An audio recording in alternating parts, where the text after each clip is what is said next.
so continuing with that, I'm just going to show you some examples. This is a more formal, if you can draw sections and images like this in your sketchbook, this is great. This is a more of a formal analytical study. This is a large dining room in John Soane's museum there in London. If you haven't seen it, I would definitely look it up. It's John Soane's, it's actually a breakfast room in the John Soane Museum in London.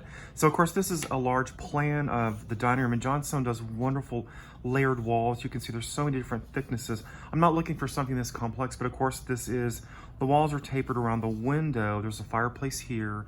I'll show you the sheet as a larger whole. So I just did a detail of one of the window sections. Then of course I casted up these lines to show me how to properly draw the cross section of the room. This is showing that there's a small little saucer-shaped dome. There's a skylight here. There's other little skylights. You can see pretty much all the zones of the breakfast room are registered and planned, of course, then in the section. Then, of course, this is not a final rendering at all. This is simply just a study. I kind of loosely pochette in the wall thickness with the H or the HB pencil. I would prefer to use HB. 2B is fine. That's pretty soft. So anyway, let's look at some other things. You know, if you can use some household objects, it's not something really simple. You know, this is a fairly complex object. This is, I think, a sake container. If you have an object in your apartment or your house you want to draw, that's fine too. But to draw this cross section of this, it's really helpful to take out some of the parts. This pot has several different parts to it. I think the body that actually holds the sake, I think there's water around this. I'm not sure how this works.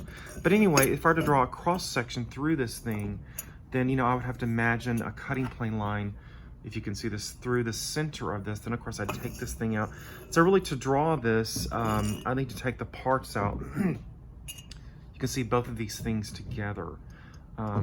So I would probably draw the body first. It's very shallow curve on the sides, then like this. Then of course I turn around to see what the base looks like. You definitely can see that the base has a certain pulled in layer. So of course the cross section I would show that too. Then of course I'm going to take the central body out and kind of look at it to see what the cross section would look like. So then of course I would draw the nozzle here, then of course the body of that, then carefully showing, you know, there's probably several different apertures in here.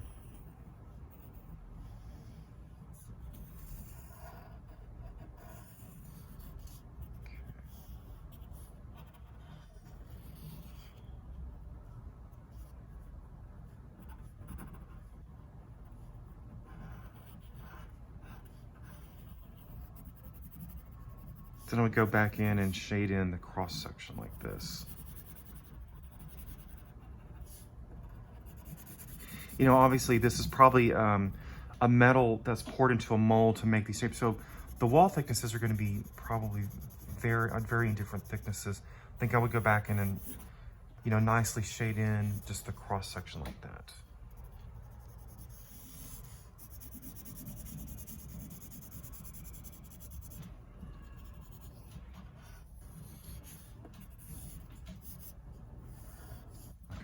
So now I'm drawing a convincing cross section through the body of this. I'm assuming this is a sake container. I'm not sure what this is.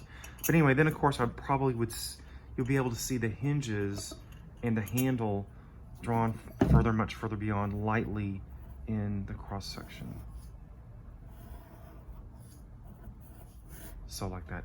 So, you know, the worst thing to do is something very basic like this. Obviously, if you draw a cross section through the tape, once one of my students did this, it's really gonna be hard to show any sort of thickness or depth in kind of a very simple, basic object like that. Okay, so those are pretty much, you know, and just in my practice, you know, I like to analyze domes. This is a study of cross sections and plans of domes. You can see the classical domes have a wonderful, you know, thickness to them. Of course, this is before they had steel, so they were relying on masonry or concrete for the entire structure of the dome itself. These are different little studies. So your sketches can have you can write notes to yourself, the title of the objects, you know, they're more than welcome to do this. Just kind of like, if you look at Da Vinci's sketches in his sketchbook, they have notes, notation, There's different levels of frustration. You can see his thought process. I'm not looking for a perfect rendering, but just enough intensity in your sketches that I can see your thought process. And then of course you're going to go back in and sort of clarify some of the details in your sections, like so on and so forth. I should see at least 3 pages in your sketchbook. They can be vertically arranged, they can be horizontally. Just enough information that you're kind of teaching yourself how to draw and think what the cross section looks like through your drawings. The same thing with this one too. These are actually dashed lines because they're showing elements beyond the actual cutting plane line. But what I'm going to do is I'm going to extend the deadline for Wednesday. I think we'll have our window portal, our doorway portal drawn, nicely shaded and rendered for Wednesday. Then you're going to upload at least 3 to 5 sketches. The minimum is 3. You can do as many as you want. 3 sketches for Wednesday morning or afternoon, depending on which class you're in. So we'll have the 2 assignments due on one day. That way we'll just have a smooth canvas sort of on-class pin-up. So for Wednesday, make sure you at least scan or photograph at least 3 of these in your sketchbook pages, and then you're gonna scan and photograph your door portal. So you need to make sure that the elevation is drawn on the sheet. There's at least a cross-section, possibly a plan, primarily really the cross-section, because I want you to start thinking about the dimension of the space and the height. That should be pretty simple to do. You have several days to do this. So I'll go ahead and email you. Well, I'm going to email you this video on YouTube. Hopefully everybody can see it.